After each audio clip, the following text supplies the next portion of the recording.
पण ॲडिक्शनच्या केसेस येतात एवढ्या? ॲडिक्शनच्या केसेस येतात. ॲडिक्शनच्या केसेस येण्याचं कारण असं आहे, आपल्याला एकतर हे सगळं मिळणं अवघड नाही आहे. म्हणजे आपण आलिया भट्टच्या एका चित्रपटात पाहिलं असेल तर ते वरून ज्या प्रकारे शेतामध्ये काम करत असताना ते बंडल पडतं, तर ते थोडं एक्झॅगरेशन वाटतं चित्रपटात दाखवलं म्हणून. पण मुलांना हे एवढं सोपं आहे सगळं मिळणं. त्या गोष्टी मिळणं अवघड नाही आहे त्यांना. कुठली कुठली ॲडिक्शन्स तू बघतेस? त्यांच्यामध्ये अफू, व्हाईटनर, एक स्माइली नावाची एक गोळी असते त्यांच्याकडे, ती स्माइली, आणि अशा काही गोळ्या असतात ज्याची नावही त्यांना कळत नाही, त्यांना फक्त ती गोळी पाहिजे एवढंच कळत असतं. इवन एक बच्चू नावाची गोळी त्यांच्या सगळ्यांमध्ये फेमस आहे. तर ती बच्चू गोळी म्हणजे जेव्हा पेन्स होतात डिलिव्हरीमध्ये तेव्हाची गोळी, पेन सहन करण्यासाठी दिली जाते. तर ती गोळी, आता तुम्ही डॉक्टर, तुम्हाला जास्त माहिती असणार त्या गोळीबद्दल, पण ती गोळी घेऊन ते एवढा वेळ निवांत असतात. त्यातल्या महत्त्वाचं खूप महत्त्वाचा होता एका मुलाचा माझ्यासाठी. मी एकदा त्या मुलाबरोबर, एक माझ्याकडे जी केस आली होती, त्या मुलाला मी विचारलं की काय महाग आहे, वडापाव महाग आहे का ड्रग्ज महाग आहे? कारण वडापाव म्हणजे फेमस, आता ते नॅशनल फूड व्हावं इतकं फेमस. तर या मुलांना त्याची क्रेज असतेच. मला खरं तर असं सांगायचं होतं की जो आनंद तुम्हाला त्याच्यातून मिळेल तो दुसऱ्या गोष्टीतूनही मिळेल, तर तुम्ही म्हणजे आनंद कुठून मिळवायचा हे शोधा. त्या मुलांनी मला सांगितलं की वडापाव महाग. आणि माझ्यासाठी हे खूप शॉकिंग होतं. मी म्हटलं वडापाव महाग असं कसं? तर त्यांनी मला त्याच्यावर उत्तर दिलं, एक जर गोळी घेतली तर ती गोळी घेऊन 3-3 दिवस भूक लागत नाही, जाग येत नाही, पडून राहायचं, दिवस जातात. आणि जर वडापाव खाल्ला तर पुढच्या 4 तासात परत भूक आहे. मग तुम्ही कसं म्हणता हे वडापाव स्वस्त आहे? तर मुलं आपल्या दृष्टीने काय अर्थ लावतात त्याच्यावर हे ॲडिक्शन कसं पुढं जातं असं आहे. मला आठवतंय काही वर्षापूर्वी ना, की म्याव म्याव नावाचं आलं होतं. आणि जसं तू म्हटलंस तसं 3-3 दिवस काही खायचं नाही म्हणजे वजन कमी होतं, म्हणून कितीतरी मुली ते 0 फिगरसाठी ते म्याव म्याव घ्यायच्या आणि त्याचं ॲडिक्शन फार पटकन होतं.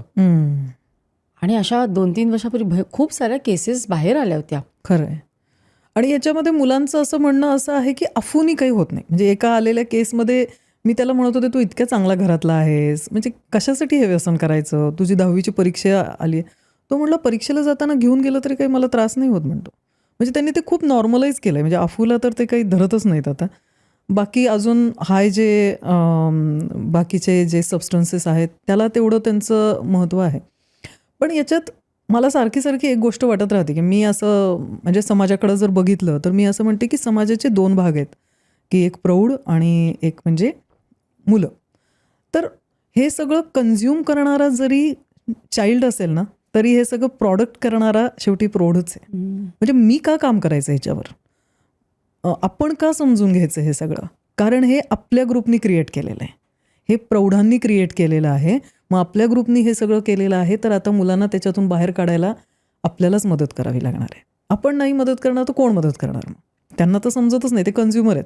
तुम्ही त्यांना वडापाव दिला, ते वडापाव खात आहेत. तुम्ही त्यांना ड्रग्स त्यांच्यापर्यंत पोहोचवले, ते ड्रग्स कन्झ्युम करत आहेत. त्यांच्या ब्रेनची तर एवढी डेव्हलपमेंटच झालेली नाही की ते हे सगळं समजून घेतील. त्यांच्यासाठी भावना महत्त्वाच्या.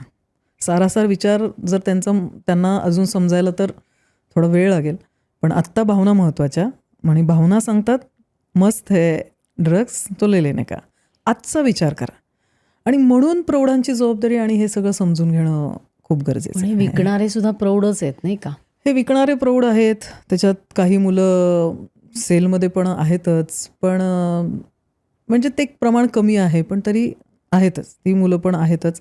आणि त्याच्यात काही आजूबाजूला जर तुम्ही सातत्याने, शेवटी मूल कसं बनतं, म्हणजे मला असं थोडंसं चाय में थोडंसं दूध, थोडंसं पाणी जसं असतं तसं थोडं मूल म्हणजे DNA जरी अनुवंश म्हणून जरी हेरिडिटीने येत असेल ना, तरी काही वेळेस तरी ते आजूबाजूच्या वातावरणातून काय येतं आहे त्याच्यातून पण ते निर्माण झालेलं आहे. त्याच्यातून ते तयार होतं आहे मूल. आणि ते मूल तयार होताना मग तुम्ही म्हणाल की अनुवंशात, म्हणजे आम्ही खूप छान दिलं आहे ना सगळं, मग ते तसं कसं झालं? मग आपण ब्लेम करायला सुरू करतो. तसं कसं झालं म्हणजे कारण त्याच्या सराउंडिंगमध्ये ते आहे. म्हणजे कुर्ल्याच्या एका मुलाने सांगितलं, तो मुलगा बाकीच्या एका दुसऱ्या केसमध्ये आलेला होता, पण त्या मुलाने असं सांगितलं की कुर्ल्याच्या त्या एरियामध्ये स्मेल एक त्या सगळ्या ह्याचा सबस्टन्सचा. तर त्या ह्याच्यामध्ये त्याला मी शाबासकीच दिली होती की ह्याच्यातून तू बाहेर राहतोयस, म्हणजे तू स्वतःला कसं बाहेर राहतोय. त्यांनी सांगितलं मी जिम करतो आणि त्याच्यातून मिळणारा आनंद घेतो. म्हणजे मुलं आपल्याला काही काही वेळेस जे अंडरस्टँडिंग देतात ना, ते आपल्याला वाटतं आपला अभ्यास देईल किंवा आपण वाचन करू आणि मग आपण मोठ्या डिग्र्या घेऊ. पण मुलांच्या बरोबर काम करताना जे अनुभव येतात, त्यांचं जे सांगणं असतं ते तुम्ही इम्पॅथेटिक लिसनिंग केलं, जर लक्षपूर्वक त्यांची बोलणं ऐकलं आणि ते कोटिंग ऐकलं, तर आपल्याला लक्षात येतं की त्यांचं अंडरस्टँडिंग पण एका लेवलवरचं असतं. म्हणजे त्या मुलाचं खूप कौतुक होतं की अशा एरियात राहायचं जिथं गंध आहे, म्हणजे किती त्याला अट्रॅक्शन असलं पाहिजे, पण ते न करता मला ह्याच्यातून बाहेर राहायचं आहे असं ठरवणारी मुलं आहेतच. ही क्लिप शेवटपर्यंत बघितल्याबद्दल खूप खूप धन्यवाद. संपूर्ण एपिसोड बघण्यासाठी खाली दिलेल्या लिंकवर क्लिक करा आणि सर्व काही चॅनलला सबस्क्राईब करायला विसरू नका.